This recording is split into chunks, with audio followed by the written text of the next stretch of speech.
Hello বন্ধুরা, আজকে তোমরা নিয়ে সবাই চলে এসেছি সাউথ ইন্ডিয়ান ফুড। আজকে শুধু সাউথ ইন্ডিয়ানই খাবো। আজকে বাঙালির কোনো ব্যাপার নেই, আজকে সব সাউথ একদম। ইন্ডিয়ান।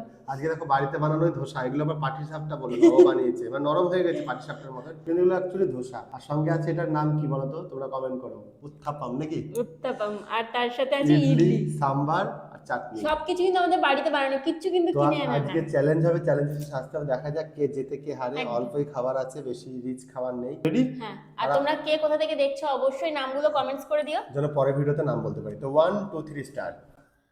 আগে ইডলি। একটা ইডলি, বাড়িতে বানানো ইডলি যেমন খাই। একদম পুরো সফট।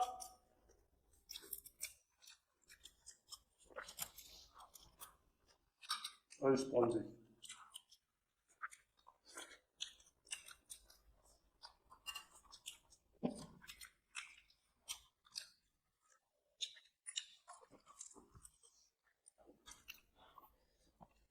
এই উত্তাপাম।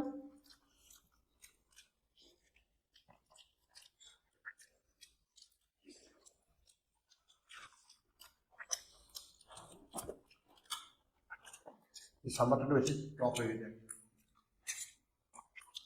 না বলো? সাম্বার টকটা তুমিই বানিয়েছো। হ্যাঁ, লাস্টে চাটনি দেখে নিয়ে নিই,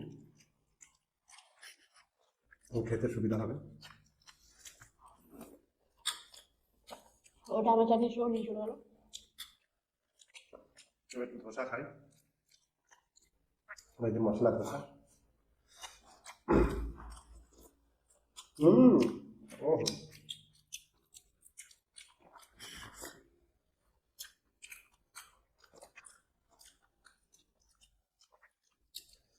আর তোমাদের কার কার সাউথ ইন্ডিয়ান ভালো লাগে ফুড অবশ্যই কমেন্ট করো।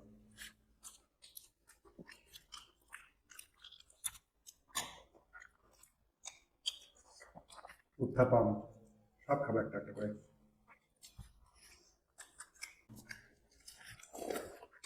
উত্থাপাম মানে নুন কম হয়ে গেছে। ধোসা খাই, মশলা ধোসা।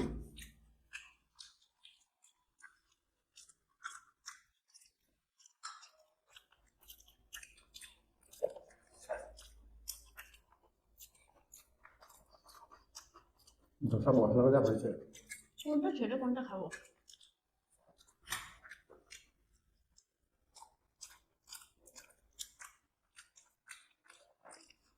উত্থাপামে নুন দিয়েছিলাম, হুম। নুন একটু কম লাগে। সাম্বার দিয়ে খেলে মজা আসবে। সাম্বারটা একটু টক টক লাগছে বলে হেভি লাগছে খেতে। আমি তো একটু বেশি টক দিলাম।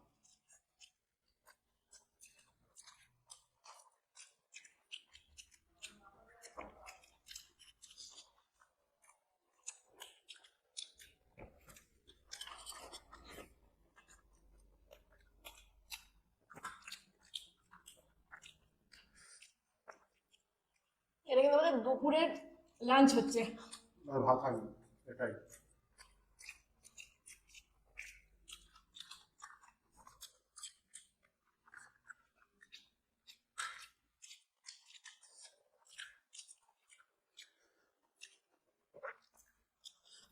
আর আমার মেয়েরও খুব পছন্দের, তাই এত চাপ নেই।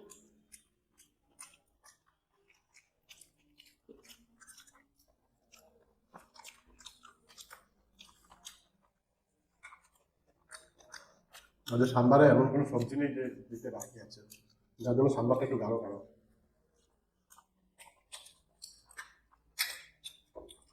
আসলে বাড়ির বানানো তো কিছু কমতি নেই। দোকানে সাম্বার খেলে পাতলাই থাকে না। উত্তপমে দোকানে এরকম মশলা ইয়ে রাখাই যায় না, সবজি। নজরে থাকে।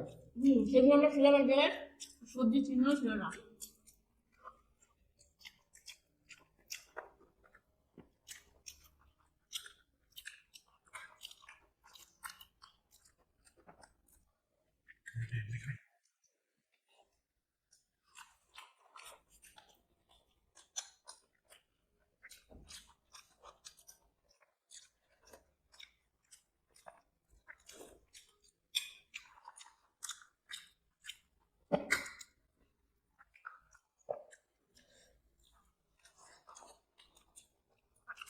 আর তোমরা এগুলো রেসিপি যদি চাও অবশ্যই কমেন্ট করে জানাবে, বা নেক্সট টাইম রেসিপি দিয়ে দেওয়া হবে। খুব ইজি।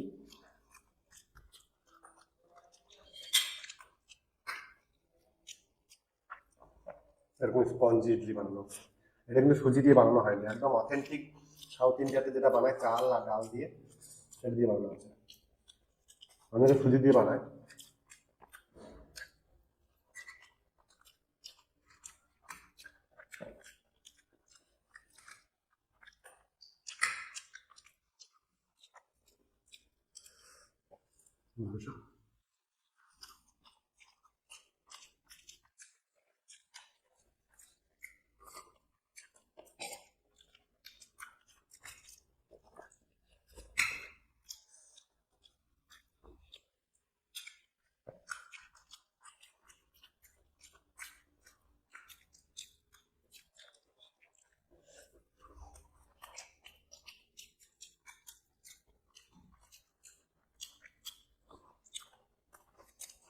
তোমার সাম্বার এগুলো শেষ হয়নি কেন?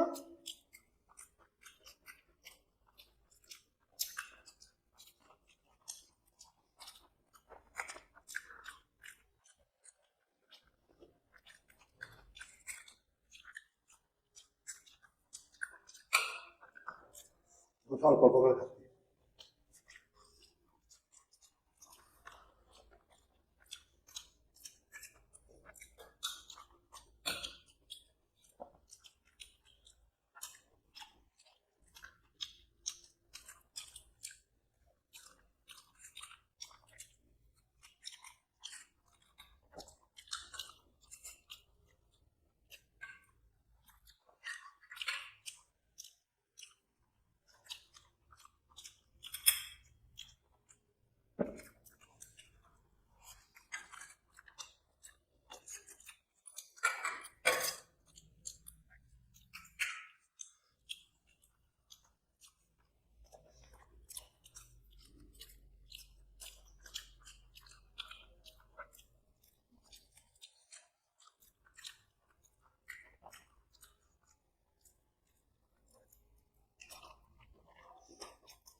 আমি শাস্তি দিয়ে আসছি, ওর এখন উত্তাপন পড়ে রয়েছে।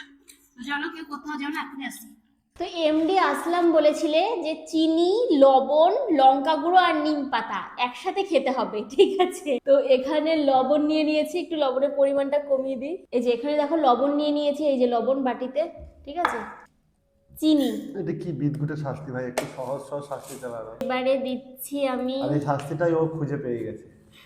লঙ্কা গুঁড়ো। আমি যেদিন জিতবো এই আমিও যে সেই শাস্তিটা লঙ্কা গুঁড়ো দিলাম। তোমরা হচ্ছে অনেকেই ভাবতে পারো যে এটা নিম পাতা না, কিন্তু এটা সত্যিকারের নিম পাতা, কারণ আমাদের নিম পাতা গাছটা মরে গেছে, এটা গোড়া থেকে বেরিয়েছে ছোট ছোট পাতা মাত্র। তো আমি সেটাই নিয়ে এসেছি, দেখো এক গুচ্ছ তুলে। একটুখানি দাও। এই যে এটা কি করে খেতে হবে, জমে করে দিয়ে এবারে চিবিয়ে চিবিয়ে খেয়ে নাও। গোটাই? হ্যাঁ, কেমন লাগবে মানে মিষ্টি, ঝাল, নোনতা, তেতো,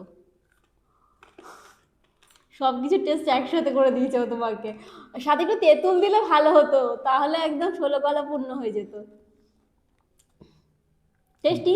বুঝতে পারছি না কি খাচ্ছি। না লাগছে তিতো, না লাগছে সব সব লাগছে সব সব লাগছে। আমার গলাতে ঝালও লাগছে, লঙ্কা গুঁড়ো ঝালটা। তো ভালো লেগেছে? হ্যাঁ, খুব সুন্দর হয়েছে। প্রচুর এরকম টেস্টি। প্রচুর টেস্টি, কিন্তু খেয়ে তোমরা বাড়িতে ট্রাই করো, এরকম প্রচুর টেস্ট লাগে। সাথে একটু তোমরা তেঁতুলও অ্যাড করো। তাহলে চলো আমরা এখানে শাস্তিটা শেষ করছি, আর তোমরা এরকম আরো সুন্দর সুন্দর শাস্তি কমেন্টস করতে থাকো।